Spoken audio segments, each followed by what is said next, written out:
Hey everybody, it's James here from the Sawyer Family Reviews channel. Today is Wednesday, December 14th, 2022, and this is the weekly comic book pickups video. Every week I buy comic books. I get them for myself, I get them for my kids, I get them at Queen City Comics in Fairfield, Ohio, zip code 45014. If you're in the area and into comic books, check out that comic shop, and while you're over there, why don't you check out the toy department, all right?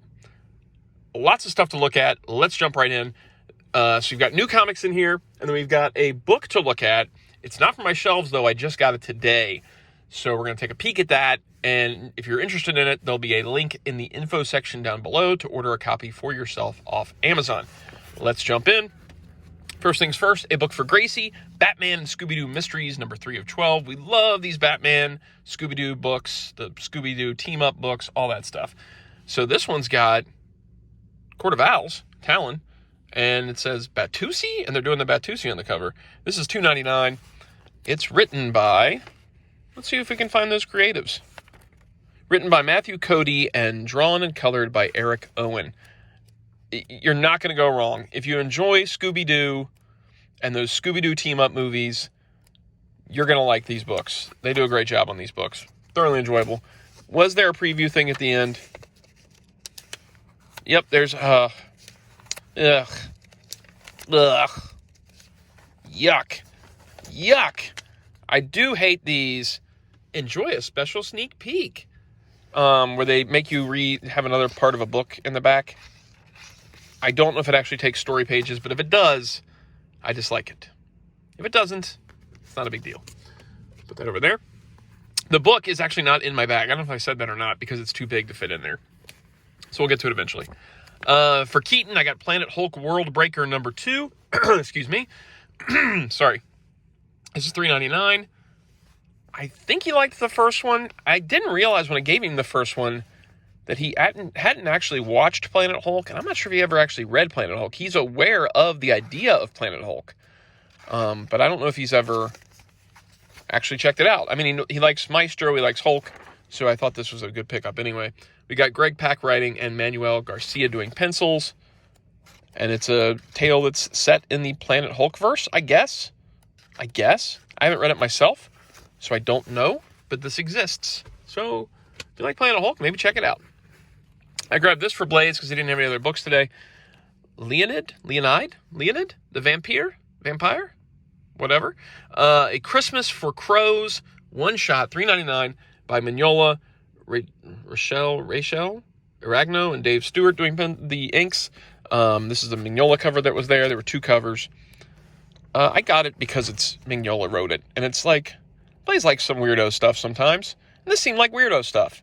So, I grabbed it. Ooh, whoa. Is that actually Mignola art? Whoa. That changes everything, man. That changes everything. Art by, oh yeah. Mignola actually does some art in this. Okay. That changes everything. So he will definitely dig that now. Then for me, I'm just going to grab this whole stack out at once. I've got to cut back on these variant covers. I already told Bob, I was like, I got to stop. I got to stop getting all these covers. So I grabbed all the covers for Garbage Pail Kids Origins number 3. I think this is a 4-issue limited series, so I'll probably finish it off with all the covers. This is a cool one. I want to say it's a 4-issue miniseries. Let's kind of find out. Because then I could just finish it off with that 4th one and be like, that's enough for me. Where's this letter page? What's it say here? Next issue. Just your figure favorites. Oh, Mad Balls versus GPK 2. So maybe this is the final issue. The end is near, to be continued. If enough people buy this comic, so spread the word, will you? Oh, so there's no guarantee there is going to be another issue of Garbage Pail Kids Origins. I don't know. So, but they put as the next issue the new Mad Balls versus GPK. So this is written by Adam Goldberg from, the Goldbergs and a couple other people. It's $3.99 for the regular covers. It was fun. I've enjoyed it. It's definitely not as kid-friendly as Mad Balls versus GPK was. There's a little bit more humor that's geared towards adults, so I don't get this one for Gracie. But it is fun to see how Goldberg, who's a huge Garbage Pail Kids fan, kind of ties the Garbage Pail Kids together, like their origins together. It's kind of fun. So this is probably my last hurrah for buying a bunch of extra covers, though. And that was a fun book. Not as fun as Mad Balls versus GPK, but fun. Then I grabbed Star Wars The Mandalorian number 6. I'm not sure if this is for me or for Keaton at this point, if I'm the one buying this still, if he's getting it still, what's going on. This is $4.99 and it's issue 6. This is a disappointing book in that it's just an adaptation of the show, kind of word for word. But I think back on my youth, and I did enjoy adaptation comics. I enjoyed Star Wars adaptation comics. I enjoyed the Batman 89 adaptation. I enjoyed the Ninja Turtles movie adaptation. So I enjoyed all of those things. So there's really nothing that I should be mad about. I wish there was a Mandalorian comic that was just the adventures of the Mandalorian before the Mandalorian show started. But Disney seems reluctant to do anything outside of the show.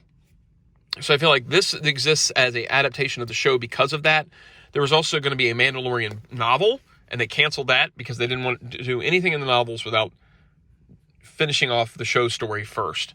So I think that's why there is no Mandalorian comic that is New Adventures of the Mandalorian, because they're being very strict with what happens with the Mandalorian. So in that regard, I'll take a Mandalorian comic that's an adaptation over no Mandalorian comic at all. And then last but not least, I grabbed Batman Spawn. Had to do it. Batman Spawn number 1. Biggest comic in years. I think the comic shops combined, ordered a ton of copies, a lot of copies. There was a ton of covers. There were 13 different covers to choose from. I went with this Capullo McFarlane one that glows in the dark. So the green elements on here glow in the dark. This was $7.99. It's Batman Spawn. It's written by Todd McFarlane and pencils by Greg Capullo. And that's a cool connection because Greg Capullo was the first artist to really take over Spawn as a regular artist. When McFarlane stopped doing the art, I think in the 20s somewhere, I can't remember where it was in the original Spawn comic. And then Capullo went on to make his mark on Batman. So it's kind of cool that it's the two of them together again on Batman Spawn again. They didn't do Batman Spawn the original, but another Batman Spawn crossover, and those guys back together again working on it. Pretty fun in my opinion. I'm actually pretty excited to check this out. I enjoyed, back then, the original Batman Spawn crossovers, there was an Image one and there was a DC one. And I really, really enjoyed the Image one. It was art by McFarlane and written by Frank Miller. No, it wasn't like Dark Knight Returns or Batman Year One, but it was fun. It was a fun book. It was more fun than the DC one, to be honest. All right, and now for the book that's going to go on my shelves that I just bought today. Oh, it's hefty. It's big. It's Who's Who Omnibus Volume 2. This big, giant, chonk hardcover, huge, $150 retail. Hit that link in the info section, though, because it's not going to be that expensive. If you shop around, maybe hit Amazon, it's probably cheaper on there. So Who's Who Omnibus Volume 2. I got Volume 1, and Who's Who Omnibus Volume 1 collected the old comic-style Who's Who books. Volume 2 picks up after the original series and includes entries from Who's Who in the Legion of Superheroes 1 through 7, which was also done in comic style. But the important thing to me here is so the original hardcover was the 84 series, and then I think this came out in 88, this Legion of Superheroes 1 through 7, I want to say. This is what's important to me. This 90s series, Who's Who in the DC Universe 1 through 16, and Who's Who in the DC Universe Update 93, 1 and 2, which were loose leaf format. They were these bound things that were like loose leaf papers, basically. And then you put them into a binder, and you could organize them however you wanted, even by issues, put the whole thing alphabetical, whatever you wanted to do. There was also categories along the top that were villains or heroes or equipment. I can't remember all the categories, but I really loved those back in the 90s, those Who's Who updates. So I was excited when the first Who's Who Omnibus came out and was hopeful that something like this might exist eventually, a volume 2 that would cover the 90s stuff. I'm going to show you this side. So the white pages along the side are that Legion, and the yellow is all the loose leaf stuff, which was a bigger format. So it would have one big, sorry about my fingers getting in the way there. This is tough to finagle. I'm not going to be able to show you much of this because of that. So one side of the loose leaf would be this image, and then the back would be this. And so they've reformatted it to omnibus format and given you the image over here and this over here.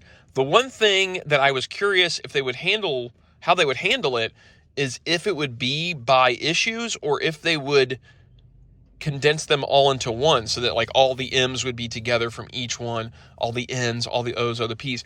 And somewhat disappointingly, they did it issue by issue. So each release is in order in here instead of putting all of them in alphabetical order that way. So to me, it's a little tougher to see how this is. So this is the next issue. And so they've got all of these then after that one. It's a little tougher to navigate. Like if you wanted to look up Cyborg, you would have to know what issue Cyborg was in and then go to that entry. Unless there happens to be an index, which I did not check beforehand. And it's going to be so hard to muscle this up. Okay, I think we got it. If there happens to be an index, that would be very helpful. Is there an index? Please be an index. There is an index. So that is very helpful. Sorry about the blur. There's an index. I'm going to destroy this book. I'm going to pause it for 1 second. All right, we're back. Now that I won't wreck the book trying to move it around. Yeah, this is cool. I'm happy to have this. I'm happy to have it with the original volume. I'm glad there's an index. That's actually very exciting news if they're going to format it like that. If you are interested in that, hit the info section down below. There'll be a link to pick one up. If you enjoy comics, leave a comment down below. Like, subscribe, notify. See you guys next time. Take it easy. Goodbye.